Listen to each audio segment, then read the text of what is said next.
Lucy na Yannick ni couple nziza rwose iberanye, bafitanye rero umwana umwe witwa Bella w'umukobwa nawe umwana mwiza cyane. Iyi couple rero irakundana mu buryo rwose butangaje. Aba rero ari muri weekend maze Lucy ndetse na Yannick bakajyana umwana wabo mu byicungo. Baba bari aha ngaha rero bari kwishimisha nyine kuko rwose nabo baba bibereye mu tuntu tw'udusiporo, maze Yannick akabona umukobwa bigeze gukundana kera aje kumureba. Yannick rero ahita agenda yihuta cyane agahita amusanganira nyine agahita amukurura akamwinjiza ahantu mu kizu nyine baba bambariramo, maze agahita amubaza ati wowe se kandi unkurikiye hano ushaka iki, uhageze ute, umbonye ute? Uyu mukobwa ati ubuse wari uzi ko wanyihishe nyine, wari uzi ko ntazigera nongera kukubona ukundi? Ndakubonye rero rwose ntabwo ngewe wancika gutyo gusa, urabizi ko twari tugiye gukora ubukwe maze ubu urancitse ndakubura, none dore wishakiye umugore ufite n'umwana, bari mu mwanya wanjye nyine bya byishimo bafite ninjye nakabaye mbifite, ubwo rero wari uzi ko nzagenda rwose ngasinzira nkakureka. Yannick ati ibyanjye nawe byararangiye, ubu rwose mfite umuryango kandi urabizi nyine ko utagomba kunyangiriza umuryango uko ubonye.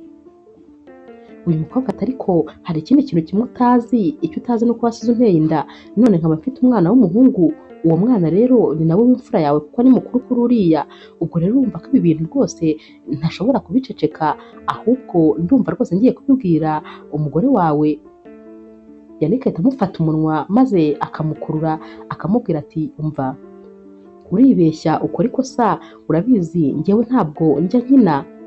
Uyu mukobwa rero akomeza kwensisita ngo arabibwira madamu we, maze Yannick akaba amufashe mu ijosi akamuniga kubera ukuntu aba afite umujinya, yumva rwose uyu mukobwa adakwiye kumugarukira mu buzima, cyane cyane ko aba amaze no kumubwira ati impamvu ngiye nagengahindura n'amatelefone n'ibiki byose, nangaga nyine ko abakobwa bameze nk'abo bazakomeza kunkurikirana kandi ntakibakeneye.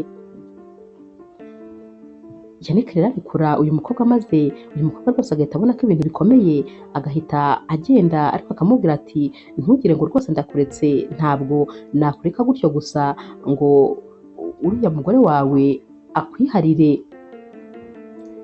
Ubwo kandi bamara kuvugana ibyo nyine Lucy akaba araje akurikiye Yannick, ahita abona umukobwa ari kurenga, maze Lucy akabaza Yannick ati kandi uriya ninde?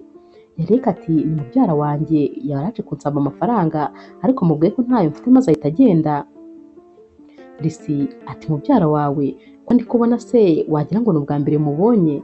Yannick ati ntabwo nyine waba usanzwe umubona kuko ni mubyara wanjye wa kure, kandi rwose famiye zacu ntabwo zigeze nyine zikunda guhura cyane, niyo mpamvu utamuzi.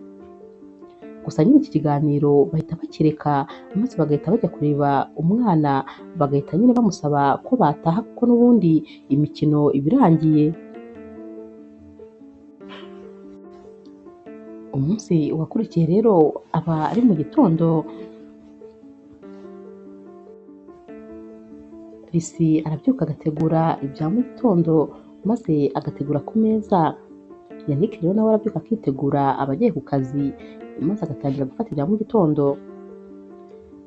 Hashira rero umwanya maze Lucy akaza muri salo agasanga Yannick aracyari ku meza, akamubaza ati se sheri uracyari hano, ubu se ntiwakererewe? Yannick ati atari wowe se sheri, uba wanteguriye neza maze nkumva rwose ntagenda mbisize, none dore namaze umwanya munini. Lucy rero ahita aseka ati nawe rwose ndakumenyereye. Yannick ati none se wowe ko mbona utaritegura, nta gahunda ufite uyu munsi? Lucy ati uyu munsi nyine ntabwo ndi bukore, ni konje yanjye, nasabye nyine konje, ahubwo ubu nyine ngiye kubanza gutwara Bella ku ishuri. Bella nyine aba ari umwana w'iyi couple, aba ari umwana rwose ufite nk'imyaka nk'icumi. Ati ngiye kubanza kumutwara ku ishuri ubundi ngaruke nite ku kazi ko mu rugo, hano haba harambuze nyine amasuku aba akenewe uyu munsi, nibyo ndi bwirirwemo. Yannick ati ndumva rwose nishimye ubanza uyu munsi nintaha ndi buryame rwose sinkanguke ndabyumva nyine ndasanga hahumura ko bya bindi byawe iyo wiriwe hano mba numva inzu yose ihumura ibintu byose biri ku murongo mbese mba numva atari jye ndi bubone amasaha agera maze ngo ntahe nigire kwiruhukira. Risi rero ahita abwira Yannick ati sheri ati gira vuba udakererwa ku kazi ati ndagukunda cyane nyine kandi wirirwe neza ugire n'akazi keza. Yannick ati nawe mukunzi wirirwe neza ndetse n'imfura yacu ndabakunda cyane. Gusa ariko hagati aho ngaho Yannick we ntabwo yari atuje habe na gatoya yatekerezaga iby'uriya mukobwa wamubwiye ko rwose bafitanye umwana maze akavuga ati uyu mukobwa ndamuzi rwose ntabwo ajya apfa ku izima kuva yamenye none ko ahomba aransenyera nta kabuza ntabwo rwose nzi ahantu ngomba kumucikira. Ati gusa nanone ntabwo nizeye ko rwose uwo mwana yaba ari uwanjye kubera ko uriya mukobwa mba mbona agira imico ntamenya ntabwo rwose namwizera. Risi rero amara kujyana umwana ku ishuri maze agahita atangira akazi arakora kuko amasuku ahantu hose amara gukora ibyo bintu byose rero maze ananiwe agahita aryama mu ntebe arasinzira maze akibagirwa kujya gucyura umwana. Akanguka rero yumva hari umuntu uri gukomanga ku rugi ahita areba ku isaha ati noneho ndapfuye umwana wanjye yagumye ku ishuri wenyine ubu abandi batashye. Arafungura maze agahita asanga nyine ni Ella abazanye na wa mubyara wa Yannick w'ikinyoma nyine. Ella rero ahita abwira mama we ati ma ati tantine yanzanye gusa n'umwana mwiza namukunze rwose yamfashe neza. Naho rero Risi we aba yumiwe ahita abwira Ella ati sheri umbabarire akazi kabaye kenshi maze rwose ndasinzira umbabarire sinzongera gukererwa kuza kukuzana. Ella ati nta kibazo. Mama we nawe ati gusa ndishimye ko ugeze mu rugo ati jya mu nzu ndaje tuvugane. Risi rero ahita abaza Jackie nyine n'uyu mukobwa ahita amubaza ati none se ubundi wabwiwe n'iki aho umwana wanjye yiga kandi nanone wamubwiwe n'iki ko tutarahura na rimwe. Jack ati rega burya ntuye hano muri ino karitsiye rero mpora nkubona umujyanye ku ishuri urumva nzi neza rwose ikigo yigaho ubwo rero nari ndi hafi y'ishuri maze rwose numva natanga ubufasha nta kibazo cyane cyane ko uyu mwana ari amaraso yanjye nta kibazo. Risi rero aba atanyuzwe cyane maze agakomeza kumuhata ibibazo. Jack ahita amubwira ati mwirirwe rwose kandi mumbabarire niba nakoze ibyo ntagombaga gukora. Gusa Risi akamubwira ati wakoze kubera ko nari nakererewe kujya kumuzana gusa nanone ntabwo rwose Risi aba yizeye neza uyu mukobwa habe na gatoya. Yannick arataha rero maze Risi akamubwira ati sheri uzi yuko uyu munsi Jack wa mubyara wawe ari we wakuye Ella ku ishuri. Yannick ahita atangara ati ngo iki maze Risi agahita amubwira ati dore rwose nawe uratangaye nk'uko nanjye natangaye ntumiwe nyine ukuntu ashobora kuba yamenye ishuri ry'abana. Yannick rero nta kindi kintu yongeraho icyo kiganiro nyine bahita bakihorera bakakirekeraho. Gusa nyine mu kanya gatoya Yannick aba yicaranye na Ella bari gukina amakarita. Uyu mugabo rwose bakunda umwana we cyane cyane rwose kuko umwanya munini niwe bawumarana niwe umufasha byose amadefa n'ibindi. Uyu mwana rero aba akunda papa we cyane ku buryo rwose aba ashaka kumuhora iruhande igihe cyose. Baba rero bari gukina maze uyu mwana akabwira papa we ati papa atuzi wa mutantine wankuye ku ishuri uzi ko yaje ku ishuri nyine maze agaha n'amabombo abashuti banjye kandi nanjye akampa uzi ko ari umwana mwiza. Yannick rero ahita amubwira ati gusa nyine mwana wanjye ntuzongere kwemerera umuntu uwo ari we wese ko aguha ikintu cyo kurya yaba ari n'undi muntu tuziranye ntakanagukure ku ishuri kandi ugomba gukurwa ku ishuri nanjye cyangwa na mama wawe gusa nta wundi muntu ugomba kuza kugufata. Indi minsi yose ujye ubwira umuyobozi nyine abanze aduhamagare. Uyu mwana rero ahita abwira papa we ati yego papa ati rwose ntabwo nzongera kandi nta nubwo nzongera kwemera bombo nibazimpa. Papa we ati yego, ati kandi ndagukunda cyane, ati nkunda ko uzi n'ubwenge nyine. Yannick rero umujinya uhita umwica, maze agahita afata imodoka akajya kureba Jackie. Agera hafi y'aho atuye rero maze akamuhamagara akamubwira ati ngwino nkubwire, ndumva rwose ngukumbuye. Abamubeshya nyine kugira ngo akunde aze. Jack araza maze Yannick akamubwira ati injira mu modoka. Jack rero yinjiramo rwose yishimye, akagenda agiye gusoma Yannick. Yannick ahita amufata mu ijosi atumva nkubwire wa mukobwa we, jya kure y'urugo rwanjye ndetse n'umuryango wanjye, sinkigushaka singukeneye, urabizi rwose nagusize nkureba. Impamvu nahisemo umugore wanjye ni uko ari umugore mwiza witonda w'umutima. Wowe rero rwose nabonaga uri uwo gushaka ibirori gusa, ntabwo rero nabona n'umukobwa umeze nkawe, niyo mpamvu nakuretse.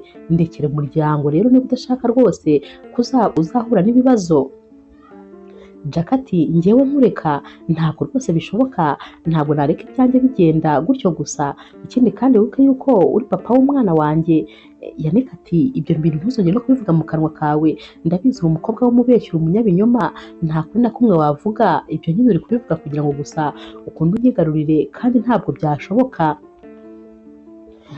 Jack ati njyewe rwose ntabwo naguha amahoro habe na gatoya, waransize uragenda wishakira umugore, nyine wowe urishimye kubera ko ufite umugore n'abana, ufite urugo, none se njyewe urumva nakora iki? Yannick ati nawe shaka ubuzima bwawe, genda ushaka undi musore mukundane, ubaka ibyawe, kubera ko ngiye rwose narangije kubaka urugo rwanjye. Ntuzajya untekereza buri gihe ujya wongeraho ko ngewe ndi umugabo ufite umugore, kandi ntabwo nkiri muri rwose bwa bugoryi bwa kera. Jack rero ati urumva ukuntu nabimbwira rwose nta kintu bikubwiye? Ati njyewe rero ndagukunda cyane, kuba narigize Imana nkongera kukubona, ntutekereze ko rwose nzakureka ngo ugende gutyo. Yannick ati nyamara niba uzi ubwenge, niba utekereza, ufite umutwe utekereza, bitekerezeho neza. Njye rwose sinshaka kuzongera kukubona ukundi. Gira vuba kandi nsohokera no mu modoka agenda, n'ibyo narije kukubwira, gusa nizere ko wabyumvise neza. Jya kure y'umuryango wanjye, jya kure y'umwana wanjye, jya kure y'umugore wanjye, kandi jya kure yanjye kubera ko singukeneye. Jack rero asohoka mu modoka ariko akagenda abwira Yannick ati umenye yuko ibi bintu nkoreye uzabyicuza, ntabwo byarangirira aha ngaha. Umunsi wakurikiye rero Yannick ndetse na Lucy baba biyicariye mu ntebe, Lucy nyine abaryamye kuri Yannick bari kwiganirira. Yannick amubwira ati cyakoze mukunzi, mba numva ubuzima buryoshye ndi kumwe namwe, uzi yuko iyo mvuye ku kazi mba numva nta handi hantu nanyura, kubera ukuntu mba mbakumbuye, kandi nishimira rwose kuba hamwe namwe, wowe ndetse n'umukobwa wanjye. Mva ku kazi nihuta numva nyine ngomba gutaha, tukaganira tugafatanya mu mirimo nyine y'umugoroba. Ati mba numva mbakumbuye ku buryo mba numva maze nk'igihe kinini ntababona. Ati mba ntekereza haramutse hashize nk'icyumweru wowe n'umukobwa wanjye tutari kumwe, nk'ukuntu naba ameze. Lucy ati nanjye nuko, ati nkunda nyine iyo turi kumuranduhura, nkunda ibiganiro byawe, amagambo umbwira, ibintu byose umbwira mba numva binyubaka. Baba bari kwiganirira rwose, ibiganiro byaryoshye, maze bakumva umuntu arakomanze. Yannick rero ahita abaza Lucy ati mukunzi, hari umuntu se wari utegereje, hari umushyitsi wari ufite uyu munsi? Lucy ati hoya. Lucy nawe akabaza Yannick ati nawe se nta muntu utegereje? Yannick ati hoya, nanjye nta muntu twari dufitanye gahunda. Lucy rero ahita amubwira ati okay, reka noneho ndebe uwo muntu uri gukomanga. Yannick ati nta kibazo mukunzi, yicarire reka murebe. Yannick rero arasohoka yafungura agahita asanga ni Jackie, noneho rwose kuri iyi nshuro aba afite na varize. Ahita abwira rero Yannick ati nje kuguma hano, ntabwo rwose ndi buhave. Yannick ati uri umusazi, uru rugo urabizi ko ari urw'umwana wanjye n'umugore wanjye. Jack ati nanjye nyine ni iwanjye. Ati wowe se ntabwo uri papa w'umwana wanjye? Nanjye aha ni iwanjye, niba kandi udashaka ko ninjira mbwira mvuze induru nsakuze, maze mbwira umugore wawe yuko dufitanye umwana. Yannick rero yumva ibintu by'umukaranye, maze akemerera Jackie ko yinjira nyine mu nzu aho kugira ngo rwose asakuze, aba yumva atabona ukuntu asobanurira umugore we ibi bintu byose Jackie aba ashaka kuvuga. Jackie rero ahita yinjira mu nzu yihuta, maze agahita abwira Lucy ati muranyihanganira kuba nyine nje mbatunguye, gusa ndashaka kumara hano iminsi mikeya. Lucy ati ariko ibyo bintu ntabyo nari nzi, iyo gahunda nta muntu n'umwe wigeze yimbwira. Jackie ariko nari nayibwiyeho Yannick. Yannick ati hoya ntabwo ibyo bintu wigeze ubimbwira. Jackie nawe ati ubwo narabyibagiwe, ariko n'ubundi ko narangije kuza ndumva mwanyereka icyumba cyanjye maze nkaba nshyizemo ibintu byanjye. Lucy rero ibintu byose biba biri kwituraho arakomeza agakanura ariko ntagire ijambo na rimwe avuga. Yannick rero rwose uba uzi ko ibintu bishobora kumukomerana, ahita atambuka maze agafata ku rutugu Lucy akamubwira ati sheri umugore wanjye nkunda, n'ubundi se nyine ko yaje ntabwo turi bumwirukane, ahubwo twakabaye nyine tumwereka icyumba ari buryamemo. Nta yandi mahitamo rero baba bafite, bahita nyine bajya kumwereka icyumba ashyiramo ibintu bye.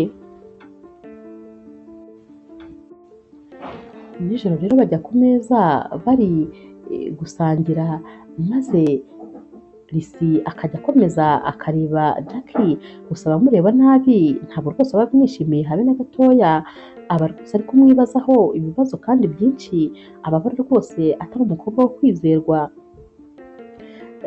Jackie rero abaza Lucy ati none se nta gitabo mwandangira hano naza kuba ndi gusoma? Era rero rwose umwana muto w'umwana mwiza ufite umutima mwiza nyine, gusa n'ubusanzwe abana bose bagira umutima mwiza, ni abamarayika nyine nk'uko bikunze kuvugwa. Era ahita abwira Jackie ati tantine ngewe rwose ibitabo ndabifite byinshi, noneho rwose hari icyo mfite ndi bukwereke kandi kiraza kukuryohera cyane. Batangira rero nyine kuganira ubwo ni Jackie ndetse na Era.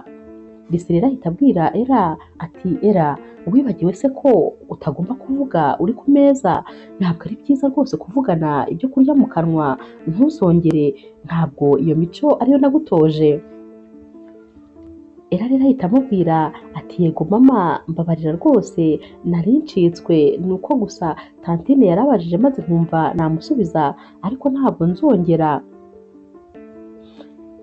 Lucy rero akomeza kwitegereza rwose Jackie, aba areba ukuntu ari kujya anareba kandi Yannick akamureba maze akimwenyuza, naho Yannick we nawe aba yabihiwe, aba rwose yumva yasesemwe kuba uyu mukobwa ari muri iyi nzu.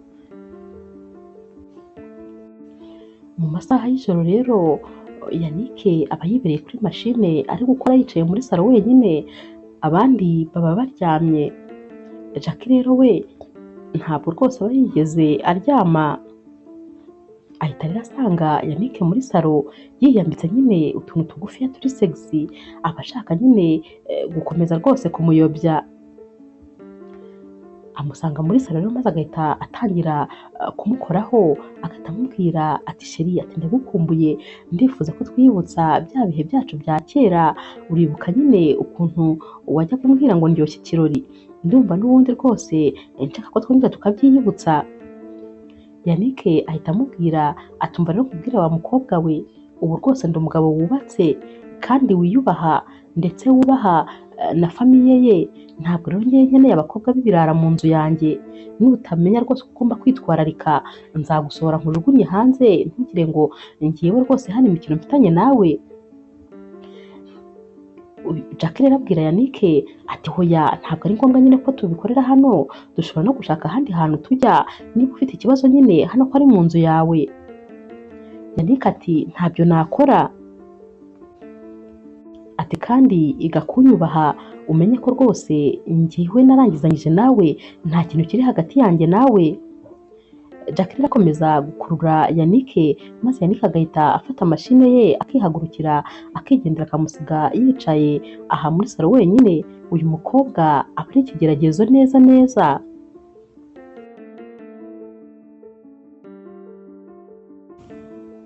Umunsi wakurikiye rero nanone baba bari ku meza, maze Yannick akumva amagambo Jackie aba avuga, akumva rwose arabangamiwe kuko aba avuga amagambo nyine ashaka kumvisha Lucy ko rwose atari umugore mwiza, atari we mugore wari ukwiriye gukundana na Yannick. Bava ku meza rero maze Yannick agafata uyu mukobwa akamukurura akamujyana hanze akamubwira ati umva ndakwiyamye n'ikindi gihe ntuzongere kuvuga amagambo yose ubonye imbere y'umugore wanjye. Umugore wanjye ndamwubaha cyane kandi ni byose kuri njye, n'ikindi gihe rero utazongera kujya uvuga ibyo wishakiye. Jack ati none se niba ari umugore wawe njyewe ndi iki kuri wowe? Yannick ati ntacyo uri cyo, impamvu uri hano ni uko gusa n'ubundi byatangiye nyine mbeshya, ubwo nta yandi mahitamo mfite niyo mpamvu uri aha, ariko ntutekereze ko hari ikintu cyaba hagati yanjye nawe, nta na kimwe, iga gufunga umunwa kandi uceceke. Jack ati mfunga umunwa kandi nyamara njyewe ibyifuzo byanjye byose utabihaza, none se kutambona nk'umugore wawe urumva nzafunga umunwa ute? Yannick ati niba ari ibyo utegereje ntabwo rwose bishoboka, ntabwo byabaho, nkunda umugore wanjye cyane kandi nta wundi mukobwa rwose nakunda, ntawe nakwemera, urabizi nawe narabikubwiye guhera ku munsi wa mbere twahuraga. Yannick kandi ahita abwira Jack ati icunge neza rwose, urabizi ko njye nta mikino ngira, utazatuma rwose nkora ibintu nazicuza ubuzima bwose.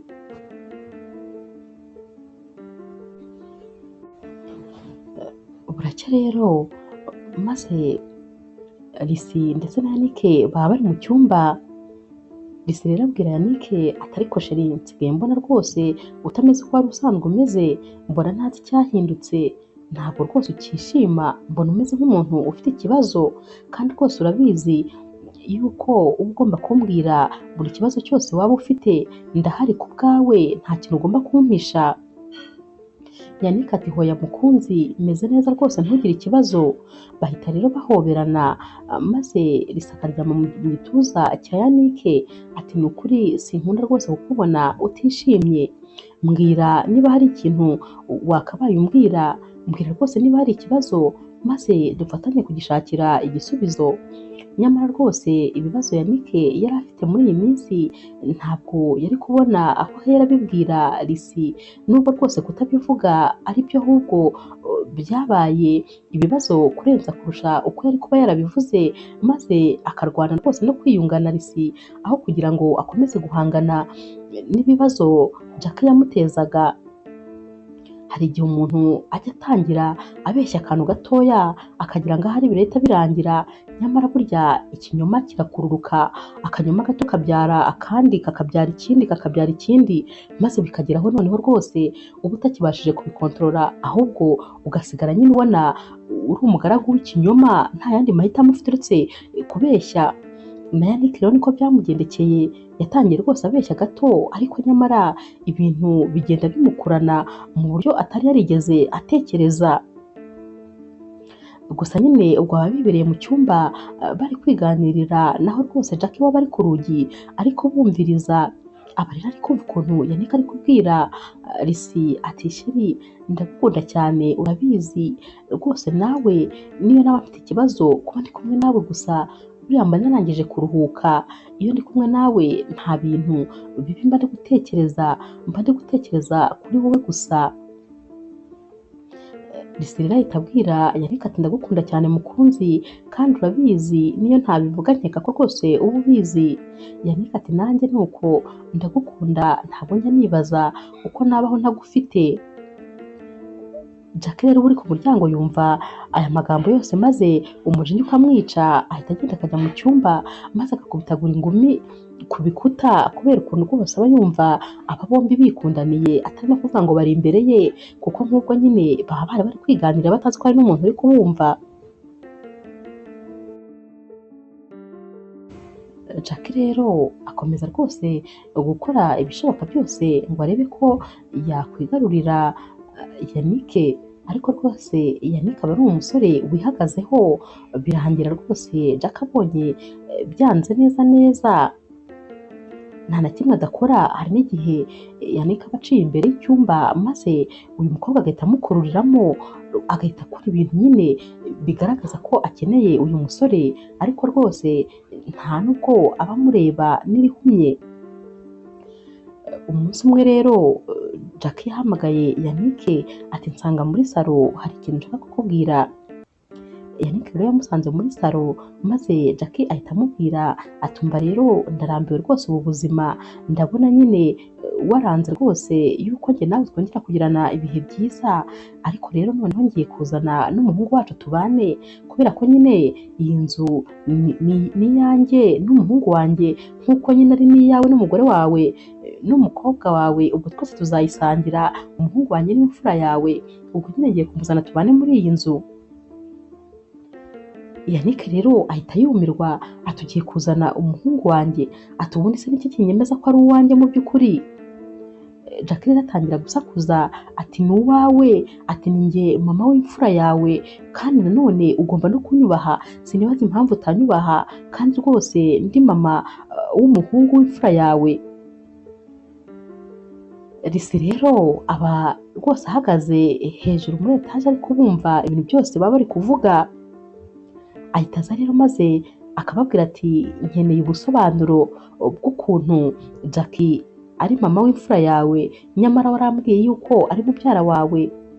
Ati niba numvise neza kandi ubwenge bwanjye bukaba bukora, wazanye inshoreke yawe mu rugo rwacu, ndayitekera ndayisasira nyikorera byose. Ati ntumbwire ibyo bintu, sinkeneye kubyumva, nizere ko rwose ndi kwibeshya ntari kumva ibyo muri kuvuga. Yannick rero ahita amubwira ati umva sheri, mbabarira rwose ngusobanurire, ntabwo rwose ari byo, ntabwo ariko bimeze, uyu mukobwa ibintu byose ari kuvuga arabeshya.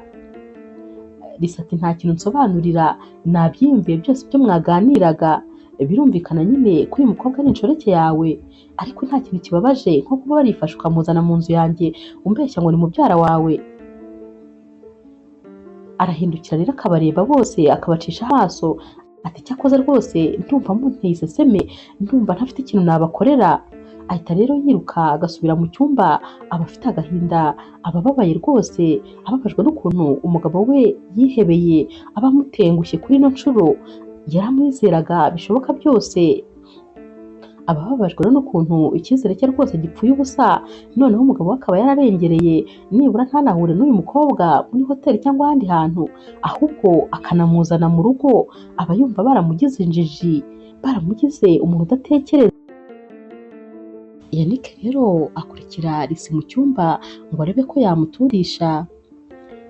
Yannick abwira Risi ati mbabarira rwose ndakwinginze, yenda nakoze ikosa yuko nakubeshye ko ari mubyara wanjye, ariko ibyo byose byari kugira ngo rwose atatwangiriza umubano. Jack ati ntumbwire yuko umwana aryamaniye muri iyi nzu, ntubimbwire. Yannick ati hoya ibyo bintu sinabikora, ntabwo rwose nakubahuka kuri urwo rwego, uriya mukobwa nta kintu kiri hagati yanjye nawe, ibyanjye nawe rwose byararangiye, nibyo ari kuvuga ngo amfitiye umwana nta kinyemeza ko atabeshya, nakubeshye nta cyizere rwose namugirira, kuko ntabwo uriya mukobwa ari uwo kwizerwa, icyamuzanye hano ni ukudusenyera gusa, nibyo rero arwanaga nabyo ngo atadusenyera, none nyamara n'ubundi dore rwose birangiye bibaye bibi cyane.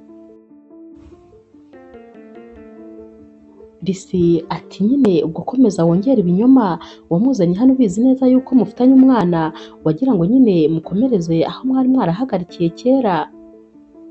Ati gusa birambabaje kubera ko ibi bintu rwose birarenze, kuzana inshoreke yawe mu rugo rwacu, ubonye niyo basi uyikodeshereza indi nzu ukajya uyisangamo. Yannick ati ibi bintu byose byabaye mu mwanya mutoya, ku buryo rwose ntigeze mbona umwanya wo kubitekerezaho, gusa ntabwo rwose nashakaga ko tuvangira, ariko n'ubundi dore nibyo birangiye bibaye. Yannick rero akomeza gusaba imbabazi Risi, ariko Risi ntabwo aba abyumva. Yannick ararakara maze agahita ajya mu cyumba cya Jackie, atangira kumanura imyenda yose abijugunya muri varize ya Jackie, ati ndashaka ko nsohokera mu nzu kandi vuba byihuse. Jack ati nta hantu na hamwe nshobora kujya, iyi nzu nanjye ni iyanjye, aha ni iwacu, nta hantu rwose ntajya, ntabwo ndi busohoke. Koko rero Yannick aramusohora, ariko Jack rwose akanga gusohoka neza neza. Yannick rero abona rwose gusohora uyu mukobwa nabyo bimunaniye, maze agahita asanga Lucy muri salo aho aba yicaye, aramubwira ati mukunzi ndakwinginze nyumva kandi rwose unyizere, nkeneye kunyizera kandi ukambabarira. Uyu mukobwa ndabizi rwose niryo kosa nakoze mu buzima kuba naramuzanye muri iyi nzu, gusa nyine yambwiye ko agiye gusakuza maze akakubwira ko dufitanye umwana, numva neza isi irangwiriye ntabwo nabashije kubitekerezaho. Ikindi kandi kuva rwose yaza muri iyi nzu sinigeze mukozaho n'intoki zanjye, ibyo byo rwose ndakwinginze byizere, nyizera nk'uko ndi kubikubwira. Uriya mukobwa nyine twamenyanye mbere y'uko ngiye menyana nawe, turakundana ariko nyamara nsanga ntabwo ari umukobwa wavamo umugore muzima, ntabwo rwose ari we mugore w'inzozi zanjye, nasanze kandi atari we nifuza kubana nawe ubuziraherezo, niyo mpamvu rero namuretse maze ntangira gukundana nawe turanabana. Ikindi kandi ndagukunda cyane, uri rwose umugore wanjye kandi nubaha, ntabwo naguca inyuma, ntabwo nabishobora, ndakwinginze nyizera, nyumva kandi umbabarire, rwose nta kintu cyabaye hagati yanjye n'uriya mukobwa. Gusa nanone Lucy we rwose yari yarangije gufunga umutwe, yumvaga byanze bikunze baramuciye inyuma kandi bakabikorera no mu nzu ye, nta kumubabarira rero rwose yari afite, yahise amubwira ati umugabo w'umubeshyi gusa, ahita ahaguruka maze ajya mu cyumba.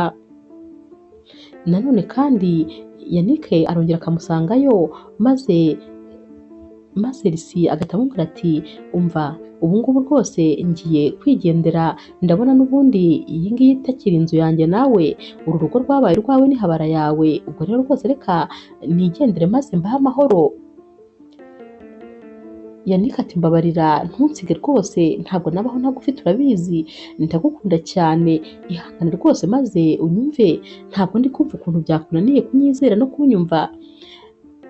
Lucy ati nkumve nte se kandi n'ubundi waratangiye umbeshya, urumva ibyo ugiye kumbwira aka kanya nabyumva nte kandi utarigeze unabimbwira, ari njye nabyiyumviye n'amatwi yanjye, ntabwo rwose nakubabarira, ndashaka rero kwigendera n'umukobwa wacu. Noneho Yannick ahita atangira nawe kurakara, umujinya rwose utangira kuza, maze akamubwira atumva niba kunyizera byakunaniye, kumva ko ntigeze nguca inyuma byanze, ntabwo ugomba kuntwarira umwana, umukobwa wanjye we rwose ntabwo ashobora kuva aha ngaha. Lucy ati none urumva nzagenda maze nkamusiga muri uyu muriro, nkamusigana n'uriya mukobwa, uriya mukobwa rwose yazanamutwika kubera ko ni umukobwa mubi.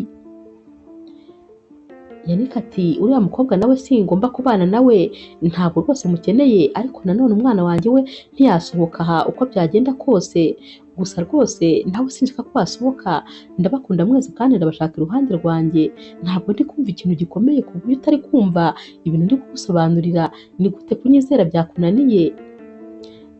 Lucy ati ntabwo nakwizera. Yannick ati niba rero byakunaniye kunyizera nta kibazo nyine, ni uburenganzira bwawe kuko sinakuzirika, ariko umwana wanjye we ntashobora gusohoka hano uko byagenda kose, ubwo uzagende nyine umusige. Koko rero burya rwose Lucy icyemezo aba yagifashe, arazinga ibintu bye maze akigendera, ahita ajya kuba rero kwa mubyara we uba witwa Joseph. Aragenda rero akamubwira ibyabaye byose, akamubwira ukuntu rwose umukobwa amusenyeye urugo neza neza. Joseph rero aramubwira ati none se wabivuganye n'umugabo wawe? Lucy ati umugabo wanjye ni umubeshyi, arambeshya gusa, reba ko yamuzanye no mu rugo maze bakajya banca inyuma. Mubyara aramubwira ati banza utuze, banza wicare utekane maze utekereze neza umenye icyo gukora, ati kuko burya si byiza gufata umwanzuro urakaye cyangwa se nanone gufata umwanzuro wishimye cyane, burya nabyo rwose biri mu bishobora gutuma ufata umwanzuro utakabaye wafashe. Banza rero utekane, ubanze ubitekerezeho neza, uzamenya icyo gukora umaze kuruhuka. Ku rundi ruhande ariko noneho rwose Yannick we aba nawe yarakaye, aragenda agafata bya bivarize bya Jackie maze byose akabigenda akabitereka hanze. Jackie rero ntabwo aba ahari, araza agasanga ibivarize bye biri hanze, maze agakomanga akabura umuntu umufungurira, arakomeza agakomanga, Yannick yakumva ari kumusakuriza maze agahita aza agafungura agahagarara mu rugi, akamubwira ati ibintu byawe ngibyo genda, singa ushaka kuzongera kugarukira ku muryango, ahita yongera akanifungira rero maze Jack nyine nawe agakomeza agakomanga ariko akabona noneho byarangiye rwose. Yannick yafashe umwanzuro, ubwo rero Jack ahita afata ibivarisi bye maze akagenda kuko nta yandi mahitamo aba afite. Guhera uyu munsi rero Yannick nyine atangira inshingano zo kwita ku mwana we, cyane cyane ko rwose ari ibintu yari asanzwe ashoboye atari ibintu yigaga. Arabyuka mu gitondo rero maze agategurira umwana nyine ibyo kurya bye bya mu gitondo, akamutegurira ibyo gupakinga ndetse akanamupakingira. Areba ku isaha rero maze agahita abwira Ella ati Ella mukunzi, ndabona rwose dutangiye gukerererwa. Ella ati nta kibazo, gira vuba nyine twihute. Papa we ahita amutwara ku ishuri maze uyu mwana yaza kugaruka nimugoroba akabaza papa we ati ariko pa, ko mbona mama atari hano, bimeze bite, mama ari he? Papa we aramubwira ati mama wawe hari abantu agiye gusura ariko humura mu minsi mikeya azaba agarutse. Yannick rwose akora ibishoboka byose ku buryo uyu mwana nyine atagira irungu kandi nanone atagira ikintu na kimwe abura.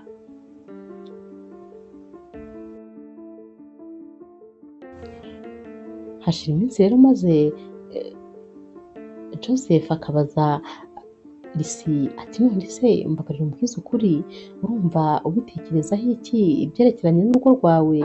Ese ntabwo ukumbuye umugabo wawe ndetse n'umwana wawe? Nta nubwo se wumva wafata telefone ukabahamagara maze ukumva uko bameze? Lisi ati ntabwo rwose nabahamagara, ntabwo nabikora. Joseph ati ariko ukwiye gusubira mu rugo rwawe, ukwiye ni ukuri guhagarara kigabo ukarwana intambara ikomeye maze ugasubira mu rugo rwawe, gute urugo rwawe rufata ukarusigira undi mugore ndetse n'umwana wawe ukahamusiga? Lisi ati rwose nta mbaraga mfite kubera yuko ibintu bankoreye birakomeye, mba numva kubyihanganira ntabishobora. Ati tekereza nyine ko urwo rugo rurimo umugore, urumva narusubiramo nte koko? Joseph ahita amubwira ati ariko ni ukuri njyewe buriya nizerera rwose mu guhangana n'ibibazo byose uko cyaba kingana kose, nta kintu kiba kigomba kugutera ubwoba. Ntabwo ngiye numva ukuntu urugo rwawe warusize byoroshye gutyo utabanje no gushyiramo imbaraga ngo urwane nibura bikunanire. Nyamara rwose ushobora kuzasanga waribeshye kandi bikakunanira kwibabarira. Lisa ati ntabwo nibeshye, ibintu byose nakubwiye niko bimeze, nta kwibeshya na guke nigeze ngira. Ati none se nta nubwo Yannick yigeze gusobanurira? Lisa ati yaransobanuriye nyine ariko numvaga ibintu byose ari kunsobanurira ari ibinyoma gusa.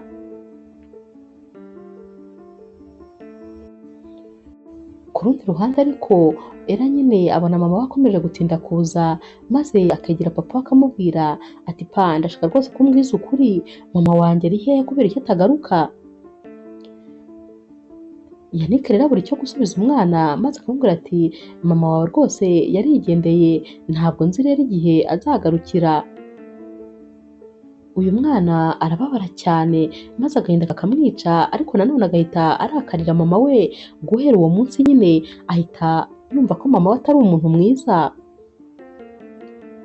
Umunsi umwe rero uyu mwana aba avuye ku ishuri maze akabwira papa we ati nyine ku ishuri twize yuko ababyeyi bacu ariyo si yacu, ariko njyewe mama wanjye ntabwo ari isi yanjye. Papa ati kubera iki se? Ati nyine mama wanjye yaradutaye ntiyagaruka kutureba. Ati rero rwose ntabwo nkimufata nk'umuntu ukomeye kuri njyewe kubera ko ntabwo yigeze rwose agaruka kutureba. Papa we rero ahita ahobera uyu mwana maze akamubwira ati ihangane nyine mwana wanjye, igihe nikigera azagaruka. Yannick ahita abaza Ella ati nibura se kuba uri kumwe nanjye urishimye, wumva nibura unezerewe ko turi kumwe? Ella ati cyane ndishimye rwose papa kandi ndagukunda cyane urabizi. Papa we rero ahita aseka maze akabwira uyu mwana ati ngaho ryama maze uruhuke, aramworosa akamubwira ati urare neza mwana wanjye. Gusa nyine Yannick aragenda noneho akabura ibitotsi, amagambo uyu mwana aba amaze kumubwira aba yamukoze ku mutima, araryama agatekereza rwose ukuntu Risi adasubiza n'amaso inyuma ngo nibura aze no kureba uko umwana we ameze. Risi rwose nta nubwo aba azi yuko umunsi yagiye ari nabo kandi birukaniyeho Jackie atigeze arara muri iyi nzu. Noneho kandi Yannick aba atekereza ukuntu kose yarwanye intambara kugira ngo rwose atanakora kuri uno mukobwa, ariko nyamara umugore we akaba ari kumushinja ibi bintu byose kandi ntabyo yigeze akora. Biramuyobera rero ariko n'ubundi akavuga ati nyine ubwo ubuzima ni uko bumeze, ngomba gukomeza kwita ku mwana wanjye, nta kundi nyine. Buriya Risi yahisemo kwigendera.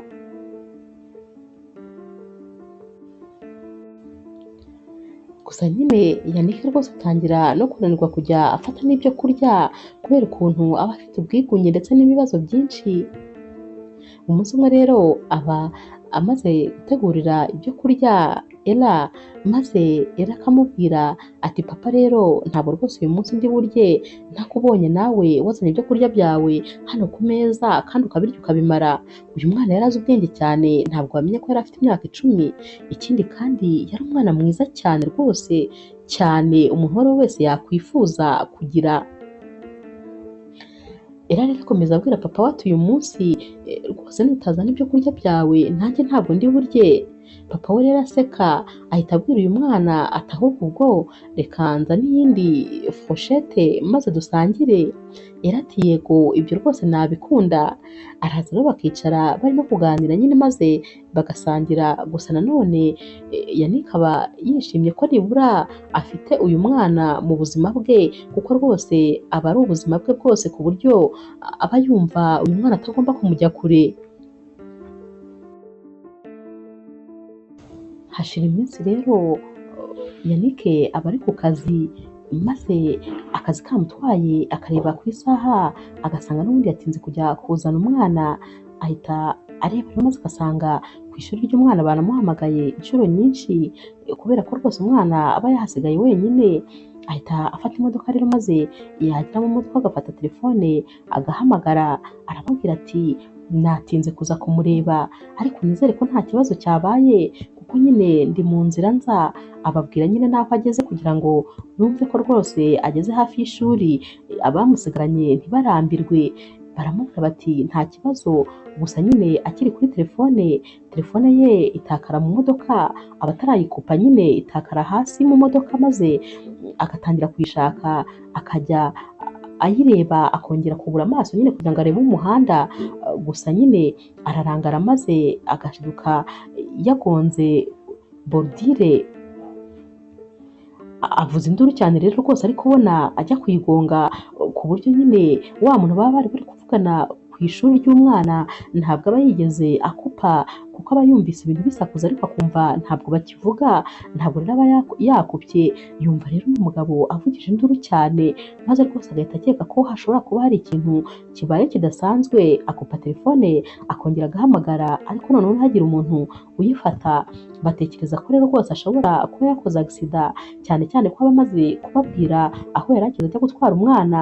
Bahita bajya kumureba maze kuko bagasanga yakoze agisida, bamujyana rero kwa muganga maze rwose akagenda bagatangira kumuvura. Gusa nyine aba ari muri koma, ntabwo aba yumva habe na gatoya.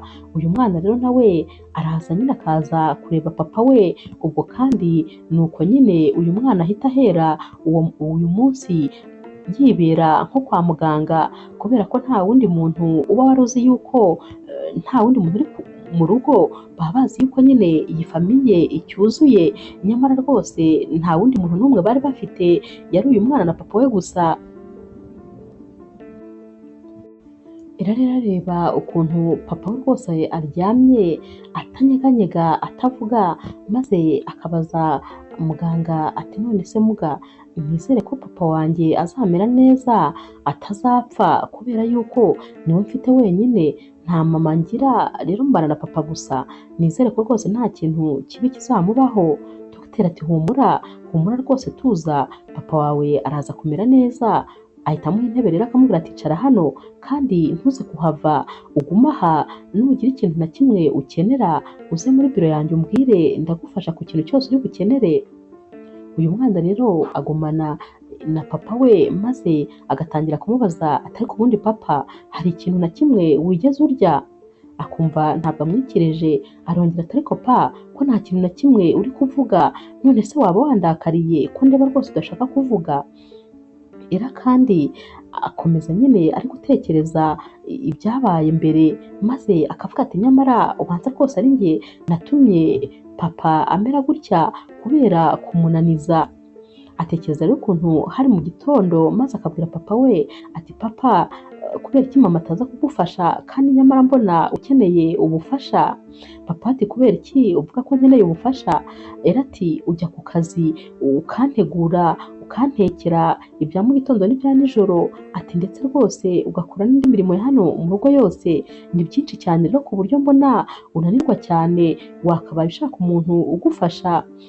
Maze Yannick agahita abwira Ella ati oya nta mufasha nkeneye, ati kubera ko nta muntu nakwizera ko rwose yakunsigaranira, ntabwo nakwihanganira ko hari umuntu ushobora kugufata nabi, ntabwo rwose byashoboka, kandi nanone kukwitaho rwose ntabwo binaniza, ntuhangayike mwana wanjye, ari akazi ari nawe, humura rwose nzajya nkwitaho kandi n'akazi kanjye gakore, wimpangayikira, humura ndabishoboye. Ntabwo se wizera ko papa ari umuntu ukomeye kandi ufite imbaraga? Rero agahita amubwira ati yego rwose papa ndakwizeye, ariko nanone urananirwa cyane. Papa rero ahita amubwira ati tugende nyine tujye ku ishuri.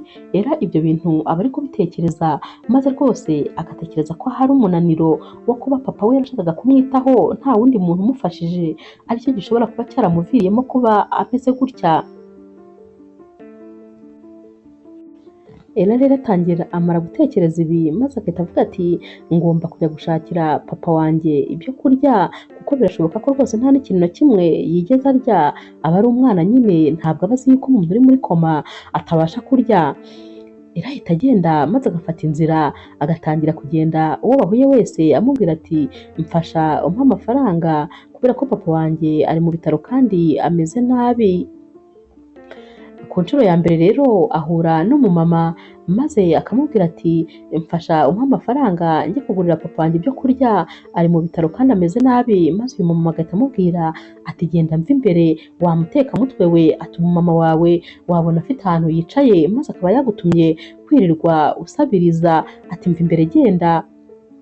Umusore rero uba wicaye aho hafi ku muhanda nawe rwose uba umeze nk'uwitegerereje kubona akazi, ahita abona uyu mwana bari kumubwira nabi, maze agahita amubaza ati bigenze bite? Yari ati nyine uriya mumama nari ndi kumusaba amafaranga ngo njye kugurira ibyo kurya papa wanjye urwaye, nyamara rwose ntayampaye. Uyu musore ahita akora mu mufuka atakira nubwo rwose ntafite menshi, ariko reka nguhe ayo mfite. Era rero ahita afata aya mafaranga maze nyine akagenda akaguramo ibyo kurya akabizana mu bitaro, araza akagera kuri papa we agahita amubwira ati papa byuka nakuzaniye ibyo kurya maze ufungure. Abona rero papa atanyeganyeje maze akamubwira ati papa mbabarira rwose nibura ubumbura amaso unandebe, ese ubu wibagiye ko ari we wenyine nsigaranye kuri iyi si? Kanguka rwose wikomeza gusinzira. Aramufata akamunyeganyeza akajya afata akaboko akakazunguza ati papa rwose kanguka kanguka kuko uri kuntera ubwoba. Nyamara ariko Yannick rwose ntabwo akanguka kuko aba akiri muri koma nyine. Kaera rero kaguma aha rwose gahangayitse, ntabwo kigera kava ku bitaro na rimwe. Umunsi wakurikiye rero nanone Ella ajya gushakira nyine papa w'ibyo kurya, nyamara mu by'ukuri n'ibyo kurya rwose aba yamuzaniye ntabwo nyine papa we aba yabiriye kuko aba agisinziriye. Aragenda rero noneho agasanga umuntu uba ucuruza imboga nyine, wa muntu ucuruza amakaroti, inyanya, amakokombure n'ibintu nk'ibyo ngibyo. Ella rero aragenda akamubwira nyine ati ndashaka nyine ibyo kurya akira papa wanjye ariko nta mafaranga mfite. uyu muntu rero aramupakingira akamuha amakaroti n'inyanya ndetse n'amakokombure, maze akamuha n'udufaranga duke. Nyine uyu mwana aba ari umwana mwiza cyane kandi uteye impuhwe, wa mwana nyine ubona yararezwe, ureba nyine ukabona n'ubundi ntabwo rwose ari umwana usanzwe uba ku muhanda. Uyu mwana rero ahita asubira kwa muganga yihuta, yinjira rero muri cya cyumba papa we aba arwariyemo, maze agahita asanga dogiteri ari kuvura papa we, aba yabuze nyine uyu mwana. Dogiteri ahita amubaza ati none se era uvuye hehe? Era ati nari nagiye gushakira papa wanjye ibyo kurya. Dogiteri ati yego ni byiza cyane rwose, papa wawe wamwitayeho mu buryo bwose bushoboka, ariko nanone nakubujije gusohoka wenyine, ushobora kubura cyangwa bakakugirira nabi. Jya uguma hano, niba hari icyo ukeneye jya uza umbwire mbigufashemo nta kibazo. Era rero ahita areba maze akabona papa we arakanuye, ariko rwose ntabwo ari guhumbya, nta nubwo ari kunyeganyega. Ahita abwira muganga ati none se muga, papa wanjye yakangutse noneho ko ndeba ari kureba? Muganga ati yego yakangutse. Era rero ahita yegera igitanda ati papa, noneho rwose nkuzaniye imbuto kandi zikiri nshyashya, none rero ndifuza ko rwose uzirya zikimeze neza. Abona n'ubundi atanyeganyega atanavuga, ati none se muga, n'ubundi ko atavuga kandi akaba atananyeganyega kandi akanuye? Muganga ati humura, ni uku nyine bigenda, gusa bari mu nzira yo kumera neza, humura rwose biramara igihe gito cyane, araba noneho yabashije kuvuga no kunyeganyega. Wowe gusa menya ko iyo ari intambwe nziza. Abasobanurira uyu mwana nyine nk'aho ari umuntu mukuru, ahita amubaza ati none se urishimye? Era ati ndishimye cyane kongera rwose kubona papa wanjye. Ati sinakubwiye se ko papa wanjye ari we muntu wenyine mfite kuri ino si? Dogiteri ati yego warabimbwiye. Ahita ahobera aka kana maze akagakora mu mutwe, ati kandi komera, gusa nyine uri intwari. Ku rundi ruhande rero Joseph wa mubyara wa Lisi aba avuye mu modoka, hari ahantu nyine aba agiye, maze akaba ari muri telefone ari kureba nyine nimero kugira ngo ahamagare umuntu bari bafitanye gahunda. Kubera ukuntu aba arangaye, ahita akubitana na Jackie nyine wa mukobwa uba warasenye urugo rwa Lisi, bahita bakubitana. Jackie nawe aba arangaye, maze ibidosiye byose Jackie aba afite bigahita binyanyagira hasi, maze Joseph agahita afasha Jackie kubiyora, akamubwira ati umbabarire cyane, ni ukuri. Baba bari kubiyora rero maze bakarebana mu maso. Joseph akabona uyu mukobwa ni mwiza cyane, akabona rwose afite uburanga butangaje. Ahita rero abwira Jackie ati umbabarire, nari ndangariye muri telefone ntabwo narebaga, umbabarire cyane ni ukuri. Jackie nawe ati nanjye umbabarire, nje nihuta cyane ntarebye rwose aho ndi kujya, ubwo twese rero twakoze amakosa. Bahita baseka, maze Jackie agahita amubwira ati urakoze kumfasha kubiyora kandi ugire umunsi mwiza. Joseph rero ahita ahamagara nyine umuntu abaje kureba, ariko uyu muntu ahita amubwira ati ntabwo mpari, twazabonana undi munsi, narangije rwose kuhava. Ahita agaruka rero maze akajya mu modoka, ariko agahita abona Jackie nawe aracyahagaze ku muhanda ateze imodoka. Joseph rero ahita agenda akamubwira ati reka nguhere ufite nkugeze aho ugiye, kuko nanjye gahunda yarinzanye ntabwo rwose iciyemo. Ahita amuha lift rero maze akamugeza aho agiye, bahita bahana amanimero maze bagatangira kujya bavugana batyo. Joseph rero atangira rwose kugenda yishimira Jackie, ndetse rwose akagenda amwiyumvamo bidasanzwe. Atangira gukunda uyu mukobwa, umurebeye inyuma rwose utaramenya ibyo byose ubona ari umukobwa ukunditse, utaramenya ko nyine ajya agira imico mibi. Joseph rero utaragiraga n'umusheri rwose, wabaga aho ngaho nta mukobwa n'umwe ajya avugana nawe, atangira kwishimira uyu mukobwa bidasanzwe. Batangira no kujya basohokana, ibintu nyine bigatangira gushyuha. Umunsi umwe rero Joseph arataha maze akabwira Lisi atuzi se, ati ngufitiye inkuru nshyashya, atuzi yuko nabonye umusheri, hari umukobwa rwose nakunze kandi cyane ndamwishimira, ndumva rwose nzahita mushyira no mu rugo, nkurikije ukuntu ubundi nta mukobwa ujya unkurura n'umwe, ariko uriya rwose nkimukubita amaso yatwaye umutima. abwira Lisi rero ukuntu rwose bahuye, maze rwose Lisi akamubwira ati cyakoze ndumiwe, ndifuza kuzareba uwo mukobwa watwaye umutima mubyara wanjye, ubundi rwose utarakorwagaho n'abakobwa. Ati cyakoze uwo mukobwa ni umunyamahirwe ndakubwiza ukuri. Ati none se ubundi urabyumva ute uramutse umutumiye maze akazaza hano tugasangira, nyine ukanamunyereka nkamumenya, mugatangira kumwitaho, erega urumva nyine ni uwacu nawe. Joseph ati yego rwose nanjye ndumva byaba ari byo. Joseph ariko nanone abwira Lisi ati ariko ni ukuri nta makuru na makeya ufite yo mu rugo rwawe? Lisi ati ntayo mfite, gusa nanone mba numva rwose ntajyayo, erega ruriya rugo rurimo umugore nyine, nta mpamvu zo kukwinjiramo. Joseph ati none se ubwo kuba wumva utekanye mu mutima utazi uko umwana wawe ndetse n'umugabo bameze? Lisi ati yosije reka tuyihorere, ntabwo rwose gishaka kuyitekerezaho. Njyewe umugabo wanjye yarambabaje ku buryo mba numva ntakeneye ikintu kinanyibutsa ibyambayeho. Joseph ati nyamara wakabaye rwose uzajyayo ukajya kureba niba banari amahoro.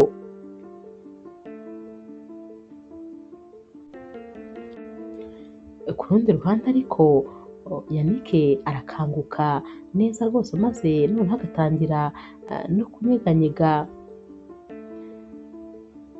Era rero ahita amubwira ati papa, mfite nyine ibyo kurya byawe umaze iminsi myinshi utarya, nyamara rwose ya makaroti baba baramuhaye n'inyanya byose biba byarumye nyine kubera kubibika iminsi. Gusa n'ubundi arabifata nyine akabihereza papa we byose uko yagendaga abigura umunsi ku munsi.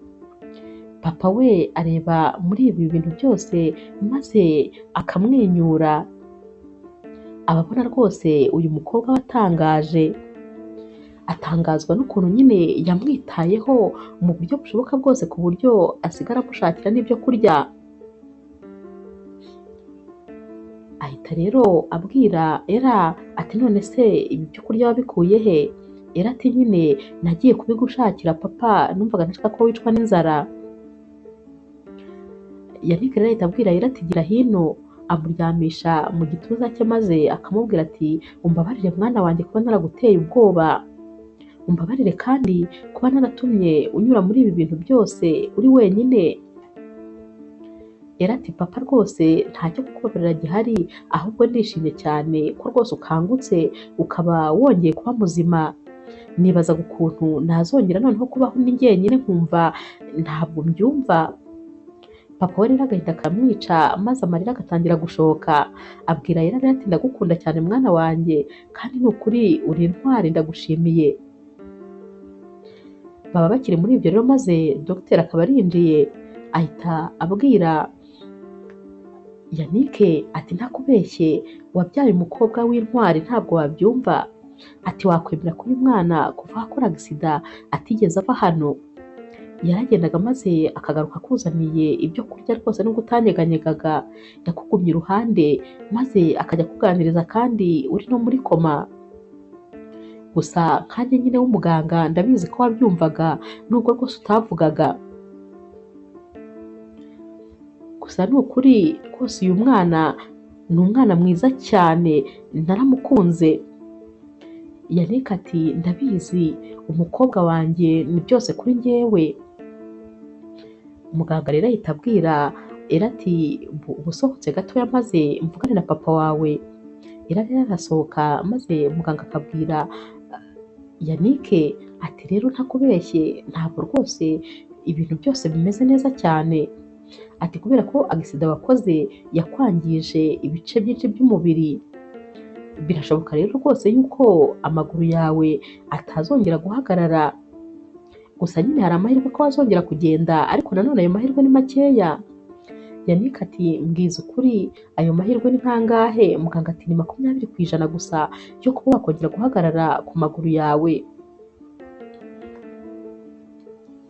Yannick rero ahita amubwira ati nta kundi nyine, gusa ntabwo numva noneho ukuntu ubuzima bwanjye bugiye kugenda.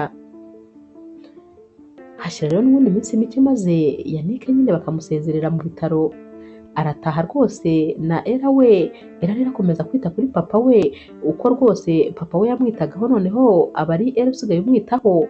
Akora ibintu byose ku myaka y'icumi, akajya akora akazi kose ko mu rugo, kandi nanone agateka akagaburira papa we, akamucunga nyine mu kagare, akamufasha kumutembereza mu rugo. Mbese yari yarahise akura rwose, kandi imburagihe, cyane cyane ko nta wundi muntu nyine bari bafite wo kuba yaza akabafasha.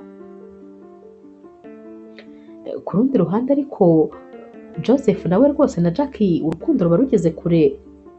Koko rero nk'uko Risi yari yabimusabye ngo azamuzane basangire, arabimusaba nyine, agasaba Jackie rwose ko yazaza mu rugo maze bagasangira akanahamenya. Jackie rero aritegura nyine akambara neza, maze Joseph akajya kumufata, aramuzana rero maze bagera mu rugo nyine akamubwira ati dore ni ahangaha ntuye, ni ahantu nyine haciye bugufi, gusa ndahakunda cyane kandi ndahishimira. Jackie ahita amubwira ati ntakubeshye, nanjye rwose ndabona ari heza, hameze neza cyane. Joseph rero ahita ahamagara Risi ati Risi ngwino umushyitsi yaje. Risi rero aza yashyushye yiruka rwose ati namaze no kubategurira, maze yaba agikubita amaso Jackie ahita ahagarara aho yari ageze, agahita amera nk'isitati, amarira ahita atangira gushoka mu maso, ntagire ijambo na rimwe avuga. Jackie ariko nawe aramureba, maze nawe rwose bikamera uko nyine, ahita agwa mu kantu, agahita aceceka akabura aho areba n'aho ahagarara. Joseph abaza Risi ati kutaza gusuhuza umushyitsi, ntabwo se wamwishimiye? Urabona atari umukobwa mwiza? Maze Risi agakomeza akananirwa kuvuga. Risi rero ahita ahamagara Joseph ati ngwino, ndashaka ko tuvugana turi babiri, ngwino rwose nkubwire. Joseph ati ntabwo byategereza se, ubu ibyo kurya duteguriye ntabwo bigiye gukonja? Risi ati ntabwo byategereza, ngomba kubanza kuvugana nawe. Joseph rero yitaba Risi, maze Risi akamubwira ati uriya mukobwa ubonye, uriya nyine uri kureba muri iriya saro, uriya niwe wansenyeye urugo. Joseph ati hoya, ibyo bintu ntubimbwire. Ati ubu se isi yaba yizungurutsa bingana bite ku buryo rwose ari ngiye guhura nawe? Risi ati nuriya rwose, nuriya nyine wakundanaga na Yannick mu gihe cyashize. Ati ese ubundi ubwo yakubwiye ko afite umwana w'umuhungu? Yakubwiye byose bimwerekeyeho? Ati cyakoze biratangaje ukuntu abonye urugo rwanjye amaze kurusenya, maze rwose agahita ashaka undi nanone nawe ajya gusenyera ubuzima. Joseph rero arumirwa maze agahita abwira Risi ati cyakoze Imana ishimwe ko wari uri na hano. Ati tekereza ko ubu rwose nari ngiye kandi kuzamwambika impeta, reba ko nari kuzajya mu rugo, nari kuzashaka umukobwa wagusenyeye urugo. Uri kumva ibyo bintu koko? Cyakoze ni ukuri nanone kuba mbimenye hakiri kare rwose nabyo ni amahirwe kuri njyewe. Joseph rero asubira muri salo, maze agahita abwira uyu mukobwa ati nta soni, ni wowe washatse gusenya urugo rwa mubyara wanjye koko? Ntabwo ngewe rwose nshobora gukunda umukobwa washatse gusenyera undi muntu, ntabwo byashoboka. Jackie rero waratangiye gukunda cyane rwose Joseph, atangira kumusaba imbabazi, arapfukama maze akamubwira ati mbabarira rwose ndakwinginze. Ati ibyanjye ndetse na Yannick byari iby'ahashize, ni ibya kera rwose, kandi nanone byararangiye, nta kintu kiri hagati yanjye nawe. Impamvu rwose nagiye mu rugo rwe, ntabwo rwose twari tunakivugana, twari twaratandukanye, ariko ubwo nyine Risi nawe aba yaje ahagaze muri salo. Ati rero umunsi umwe nari nagiye gusura nyine umuntu wo muri famiye yanjye, ngiye kubona mbonye Yannick. namubonye ari kumwe n'umugore we n'umwana we, umugore mwiza cyane ndetse n'umwana w'igitangaza. Mbona rero Yannick rwose arishimye cyane, ntekereje ko yantaye numva ntatuma akomeza kwishima, maze mpita mfata icyemezo cyo kumusenyera ibyishimo bye rwose nanjye nkabyangiza. Nuko rero natangiye kwinjira mu rugo rwe kugira ngo rwose nabo mwangirize ibyishimo. Gusa ikintu nshaka kukubwira, ntabwo nigeze ndyamana nawe, yaranze rwose, nakoze ibishoboka byose kugira ngo mukurure ariko aranga. Nta nubwo yigeze ansoma uretse no kuryamana nawe.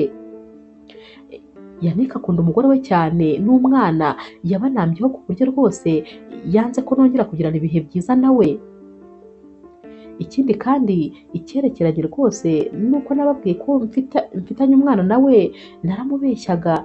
Nta mwana dufite, ahubwo nagira ngo mbone nyine impamvu ingumisha muri uru rugo mugume hafi, kubera ko nyine yashakaga kunyirukana, ntabwo yari kwemera ko mpaguma. Rero kumubwira ko nyine mfite umwana we byari ibintu bigomba gutuma nongera kwinjira mu buzima bwe nyine, kubera ko yumvaga mufitiye umwana, ariko byari ukumubeshya. Nta mwana rwose mfitanye nawe. Amara kuvuga ibi bintu byose rero, maze agahita abwira Lucy ati rwose umugabo wawe uzamubabarire kuko nta kosa yigeze agukorera, byose ninjye nabimukoresheje, ariko ndakwinginze nanjye rwose uzambabarire, ni ishyari ryabinteye. Gusa nyine njye n'umugabo wawe rwose ntabwo twigeze tuguca inyuma habe n'umunsi n'umwe. Uzasubire mu rugo rwawe kuko n'umunsi wahava nanjye nibwo rwose yahise anyirukana burundu, sinongeye kuvugana nawe. Lucy rero aba yumiwe, kandi nanone yatangiye kumva ukuntu rwose nta bwenge afite habe na mba. Aba atangiye kumva ukuntu yataye urugo rwe ahubutse, maze agata umwana n'umugabo we, nyamara atabanje kubitekerezaho cyangwa gushaka ibihamya bifatika. Amarira rero rwose aba yamwuzuye. Lucy ahita yiruka maze akajya mu cyumba, ahita agenda agahindura imyenda. Naho rero Joseph ahita abwira Jackie ati rwose wikwirirwa unsaba imbabazi, yego ndakubabariye nyine kuko unsabye imbabazi, ariko ntabwo nakomezanya nawe. Ntabwo rwose nabasha gukundana n'umuntu wasenye urugo rwa mubyara wanjye, niyo kandi aba atari mubyara wanjye, ntabwo nakwemera na rimwe gukundana n'umuntu usenya ingo z'abandi. Njyewe nifuza umukobwa utuje, umukobwa nyine warezwe ufite umutima.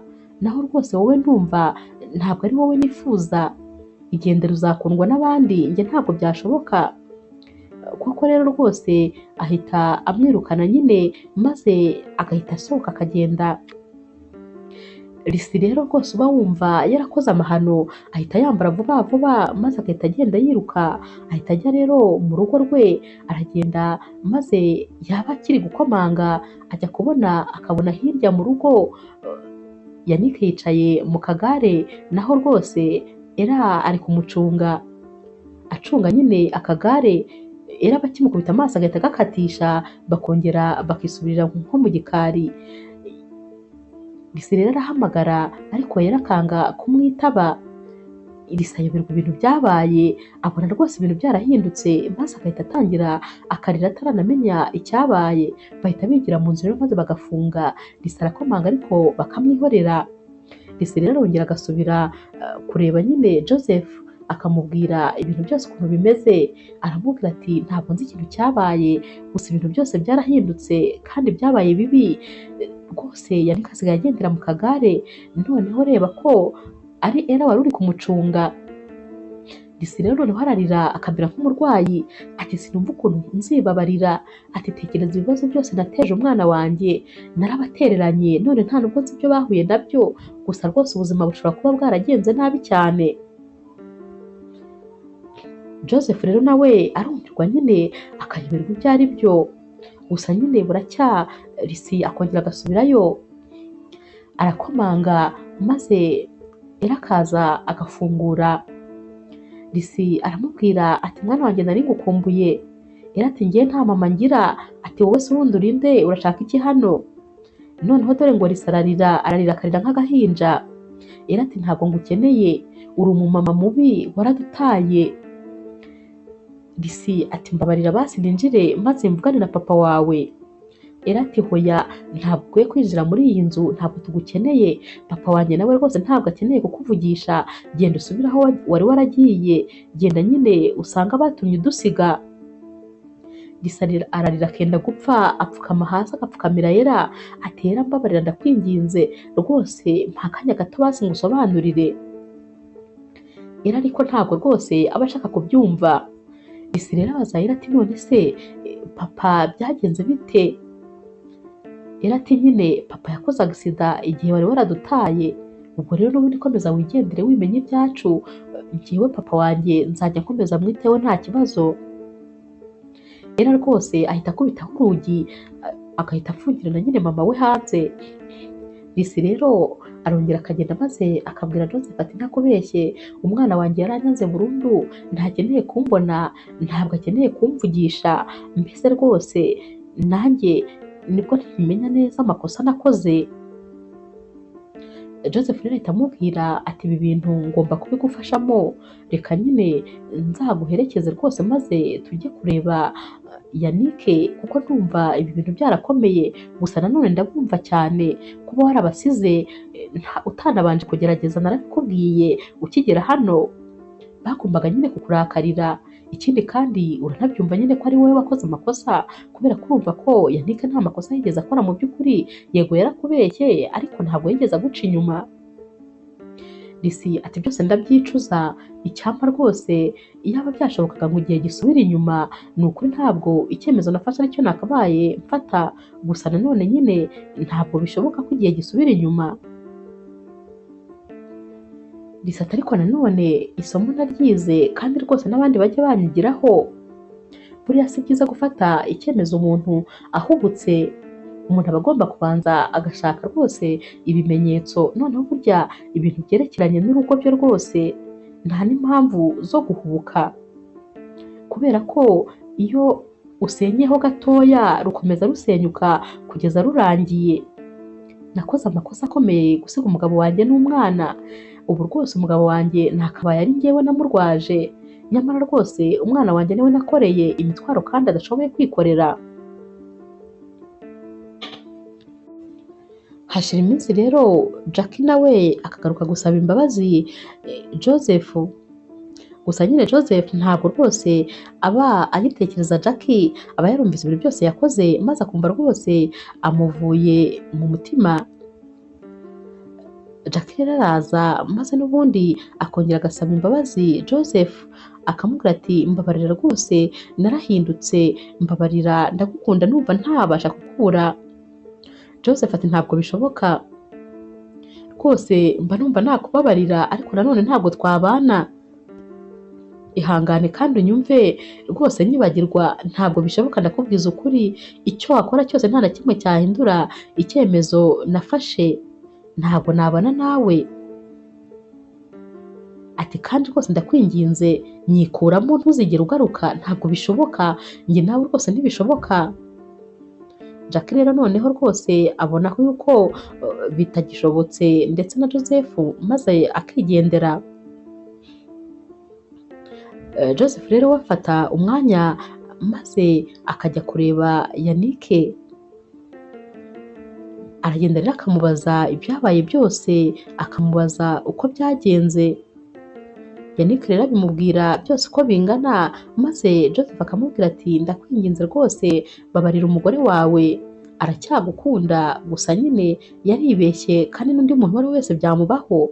Tekereza nawe uramutse usanze hari nk'umusore uba mu rugo rwawe nyamara barakubeshye ko rwose ari nka musaza w'umugore wawe, nyamara ukazasanga ni umuyegise we ndetse bikaba binavuga ko babyaranye, urumva wabifata ute?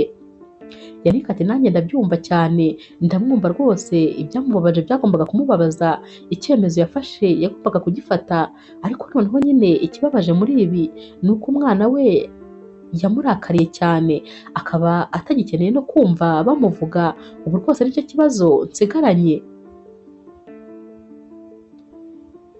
Joseph ati tugomba kugerageza nyine maze tukumvisha rwose Ella yuko agomba kubabarira mama we.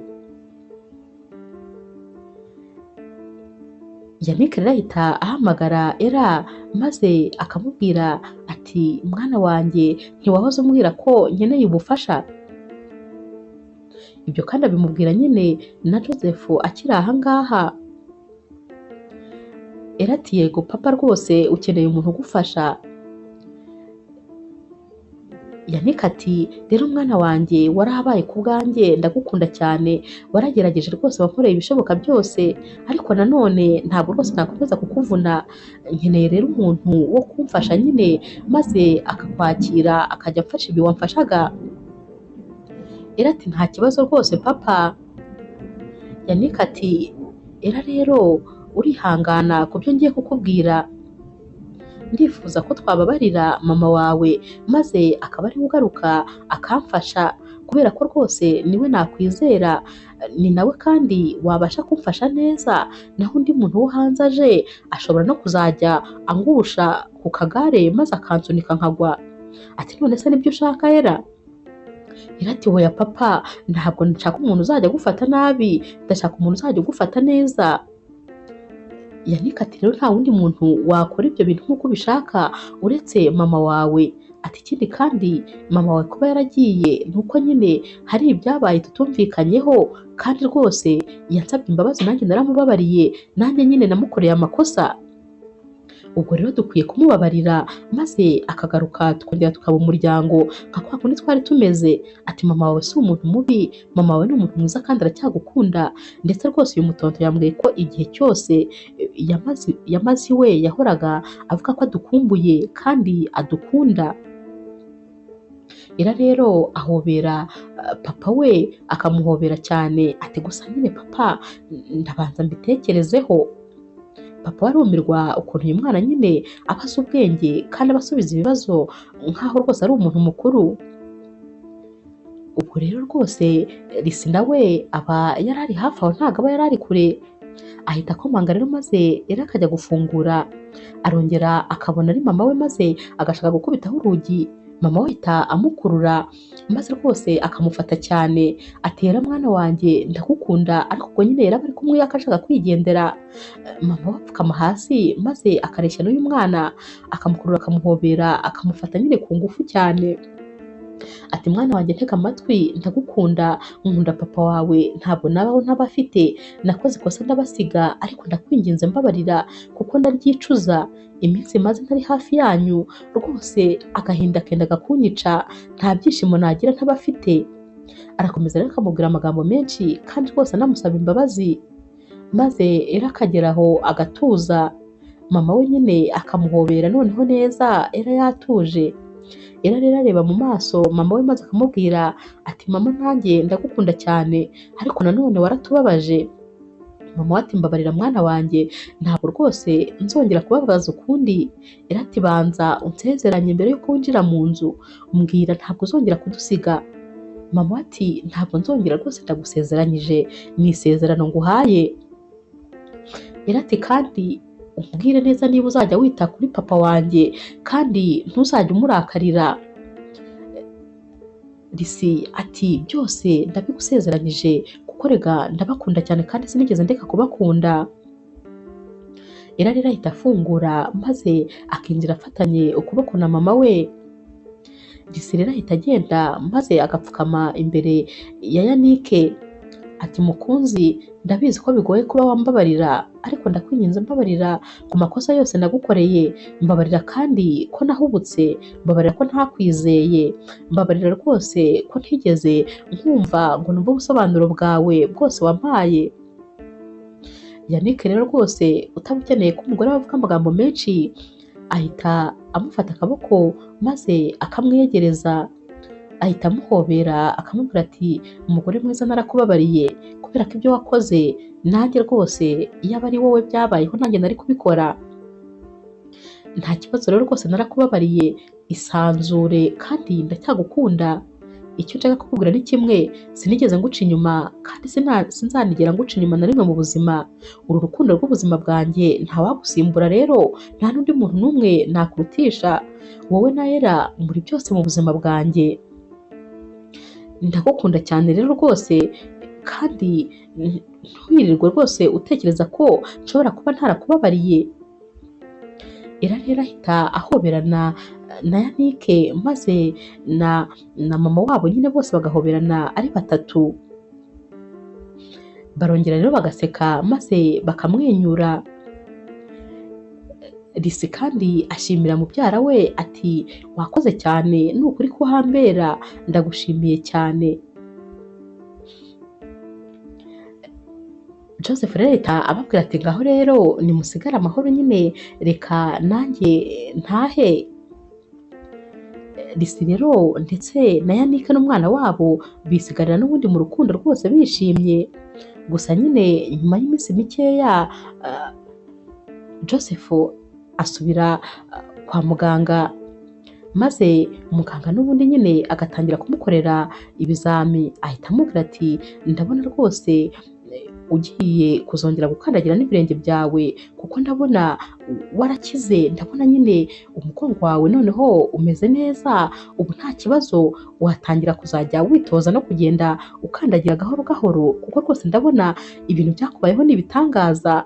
Ntabwo nabonaga yuko ushobora kuzakandagira vuba, ariko ndabona ya mahirwe 20% yose rwose yuzuye yaragukoreye.